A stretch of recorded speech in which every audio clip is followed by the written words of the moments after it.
I love the Green Party. You're not supposed to be here.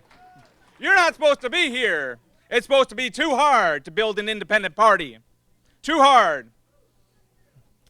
I've traveled all over the country. When I was co-chair with Anita, I traveled to 37 states in just 2.5 years.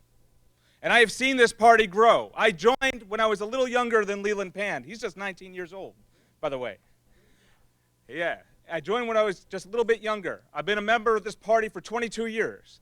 Today, in Wisconsin, there is a young woman who is the child of DC statehood Greens, who is an up-and-coming activist. We are a multi-generational party. We are growing. That is why I love the Green Party. We stick with it because there's a job to be done. And I want to say, this is quite an election year, isn't it? Quite an election year. I mean, one of these candidates, he sort of reminds me of a schoolyard bully. I mean, the kind of guy who would do something like chase a kid down and cut his hair, or shove him into a locker, or steal your lunch money. Didn't even need lunch. He had a lunch. You steal your lunch money. And then there's another candidate who sort of reminds me of the guy who's standing there and egging you on and saying, go on, show up after school. Not that this ever happened to me. Maybe it happened to me. I'll be there by your side. And then you show up after school, and he's not there. He's not at your side. I don't know which one is worse. I don't care. I don't care. But what I do know is that this has been going on my entire life. For 30 years, year after year, the rich have been stealing from the poor and gorging on the spoils. They've been jacking up tuition. They've been taxing the working class, taking tax breaks for themselves, occupying every nation on earth. I mean, we're still in Germany. I think the Germans have a pretty democratic system. They're doing pretty well.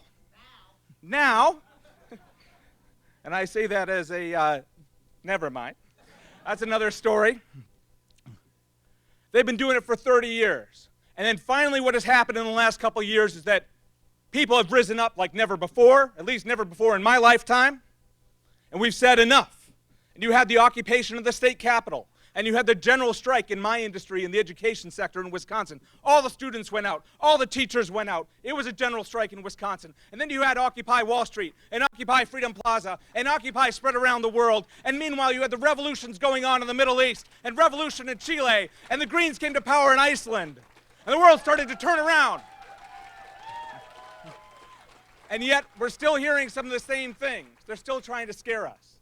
They're still trying to scare us. They're still saying, if you vote for what you believe in, you will get what you don't believe in, right? But there's a lie to that line, which is that they deliver that line in Texas. They deliver that line in California. They deliver that line in Vermont. They deliver that line in South Carolina. There's this little thing called the Electoral College.